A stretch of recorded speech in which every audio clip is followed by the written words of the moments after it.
வணக்கம் ஃப்ரெண்ட்ஸ். இப்போது பச்சை சுண்டைக்காய் வச்சு நம்ம புளிக்குழம்பு பண்ணலாம். அதுக்கு நம்ம நல்லெண்ணெய் விட்டுக்கலாம். ஒரு 2 டேபிள் ஸ்பூன். இதுக்கு நல்லெண்ணெய் விட்டால் தான் நல்லாயிருக்கும். இது காயட்டும். காஞ்ச உடனே நம்ம கடுகு உளுத்தம்பருப்பு போடலாம். நம்ம செய்ய ஆரம்பிக்கிறதுக்கு முன்னாடி சுண்டைக்காயை நல்லா தட்டி எடுத்து வச்சுக்கணும். ஏன்னா உள்ள விதையெல்லாம் நம்ம சாப்பிட்டோம்னா வயிற்ற வலிக்கும். அதனால் தட்டிட்டு அதை அலம்பிறப்போ கொஞ்சம் விதையெல்லாம் போயிடும். கொஞ்சம் விதை இருந்தால் பரவாயில்ல, கொஞ்சம் ஒட்டின்னு இருந்தா. இப்போ எண்ணெய் காஞ்சிடுத்து கடுகு போடலாம். கடுகு, உளுத்தம்பருப்பு, வெந்தயம் இது வந்து நல்லா வெடிக்கட்டும். 2 பச்சை மிளகாய் வாய்கறி வச்சுருக்கேன், அதை போடலாம்.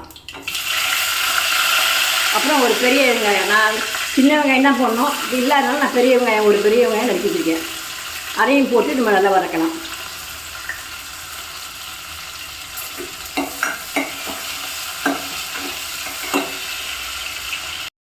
பாதி வதங்கின உடனே ஒரு தக்காளி, பெரிய தக்காளியாக இருந்தது, ஒரு தக்காளி நறுக்கி வச்சுருக்கேன், அதையும் போடலாம். அது கருவேப்பிலை போட்டு கொஞ்சம் மஞ்சள் பொடி,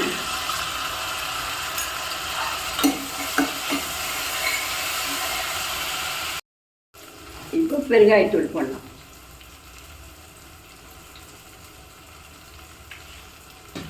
அதுக்கடுத்து சாம்பார் பொடி, வீட்டில் தெரிஞ்ச சாம்பார் பொடி. என்னோடது கொஞ்சம் உரப்பு கம்மியாக இருக்கனால நான் வந்து மிளகாத்தூளும் போட்டுக்கிறேன்.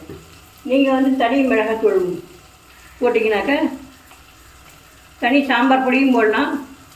இல்லை சாம்பார் பொடி இல்லைனாக்கா ஒரு 4 ஸ்பூன் மல்லித்தூள் அதையும் போட்டு ஒரு 3/4 ஸ்பூன் மிளகாத்தூளும் போடலாம். இப்போ நல்லா அது வதங்கட்டும். இந்த ஸ்டேஜில் நீங்கள் சுண்டைக்காயை போடுங்க. இப்போ போட்டிங்கனாக்கா அது வந்து கலர் மாறாது. நீங்கள் ஆரம்பத்துலேயே போட்டிங்கனாக்கா கலர் மாறிடும். சிலவங்களுக்கு சாப்பிடாது வந்து பிடிக்காது. இப்போ இது நல்லா கொஞ்சம் நேரம் வதங்கட்டும்.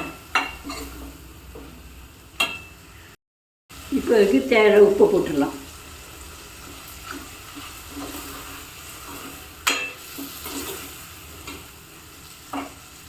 இப்போ புளி சின்னதாக இருபது அளவு இது பண்ணி வச்சேன் நான்.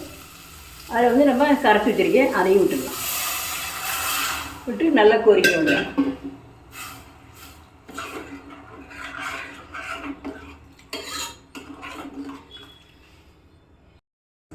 இப்போ நல்லா கொதித்து எண்ணெய் பிரிஞ்சு வந்துடுத்து.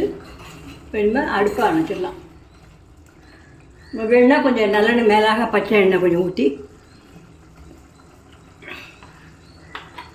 கொத்தமல்லி தூவினாக்க சுவையான சத்தான பச்சை சுண்டைக்காய் குழம்பு ரெடி. இப்போ அடுப்பு அணைச்சாச்சு, அவ்வளோதான். பச்சை சுண்டைக்காய் குழம்பு ரெடி. நீங்களும் செஞ்சு பாருங்கள். நன்றி.